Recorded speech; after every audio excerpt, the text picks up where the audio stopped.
Hola a todos, en esta ocasión analizaremos un caso muy interesante, Riverside Coffee versus Estado de Nicaragua, a la luz de las fuentes del derecho económico internacional. Y es que por si no lo sabías, existen organismos internacionales, tratados o acuerdos capaces de obligar a estados a reparar económicamente a empresarios extranjeros cuando sus derechos son vulnerados por las decisiones de un gobierno. Quédate porque en este video te contaremos un caso real que lo demuestra. Entrando en materia, sabemos que la demanda la interpuso la empresa Riverside Coffee contra el gobierno nicaragüense en el Centro Internacional de Arreglo de Diferencias Relativas a Inversiones CHAI por la destrucción de las plantaciones de cultivos de aguacate en este país, por un monto aproximado de 700 millones de dólares. Acá podemos citar el principio que habla del trato nacional y no discriminación, pues el Estado omitió su deber de proteger el patrimonio de la empresa por ser de origen extranjero.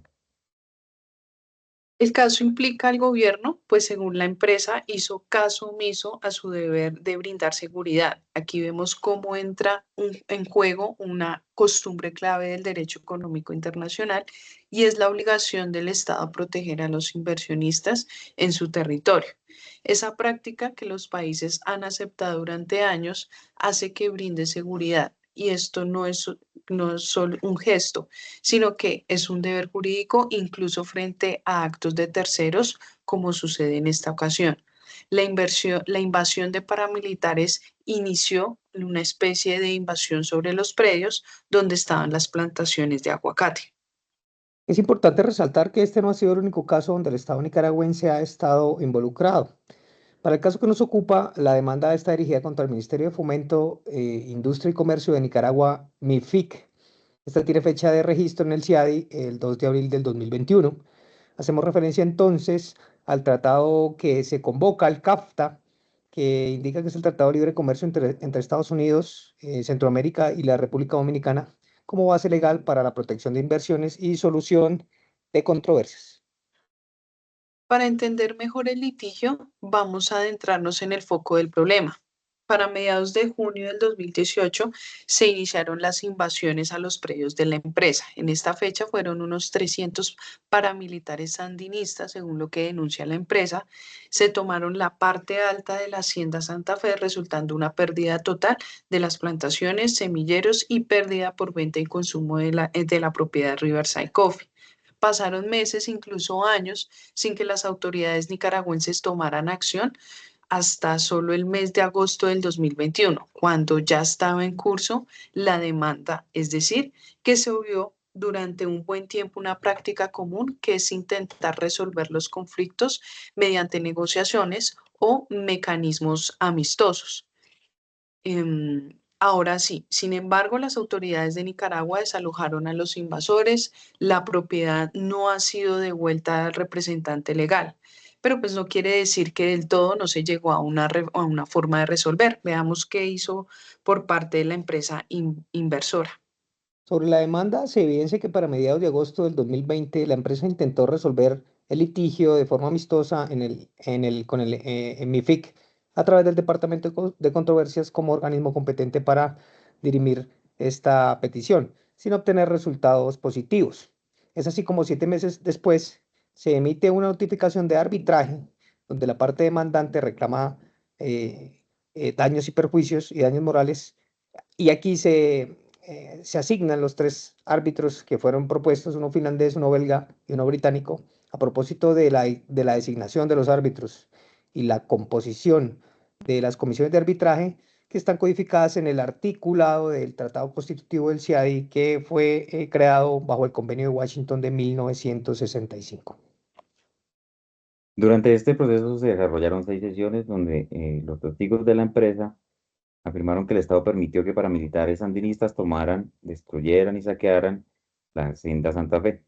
Por su parte, el demandado trató de legitimar las pruebas del demandante. También intentó culpar a la empresa por violaciones a leyes ambientales por no tener permisos para exportar los aguacates que allí se producían. Todo esto sin tener prueba alguna.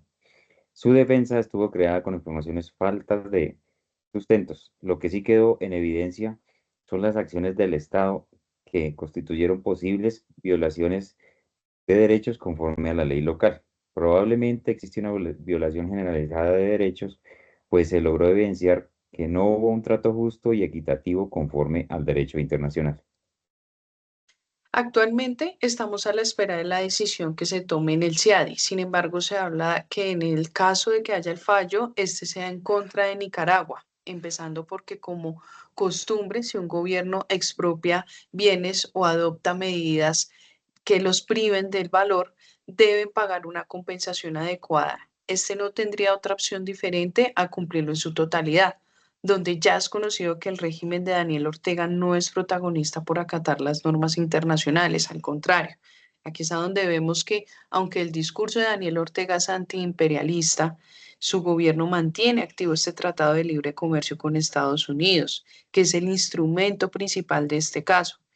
Y efectivamente, el imperio yanqui, como lo vocifera Daniel Ortega en sus discursos, le representa un 30% de sus importaciones y es destino del 55% de sus exportaciones, de acuerdo pues al más reciente reporte de la Oficina de Asuntos Económicos y Empresariales del Departamento de Estado de este país norteamericano. Observamos que una vez más que el discurso nicaragüense dista bastante de la realidad.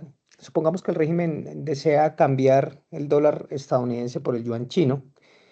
Este, según expertos como el analista político Eliseo Núñez, llevaría al menos unos 10 años, espacio de tiempo en que la economía nicaragüense estaría en seria crisis, pues adaptar la producción nacional a los hábitos de consumo chinos es un proceso extenso, donde inevitablemente se perderían miles de empleos sin la posibilidad de recuperarlos. Esto significaría un serio riesgo para la permanencia del régimen en el poder, siendo esta la principal razón de Daniel Ortega para acatar el fallo en contra de su gobierno y tener así la posibilidad de continuar en el poder. Finalmente, y para concluir el caso, diremos que al gobierno de Nicaragua le quedan muy pocas opciones referente al posible fallo en contra de la CIADI y deberá pagar lo que la empresa Riverside Coffee está exigiendo. Teniendo en cuenta lo dicho por el politólogo nicaragüense Manuel Orozco, quien expuso, abro comillas, Estados Unidos está pensando seriamente en cambiar su relación contractual con Nicaragua debido a los constantes incumplimientos del tratado por parte de las dictaduras sandinistas. Y este es el escenario al cual más le teme Daniel Ortega. Muchas gracias.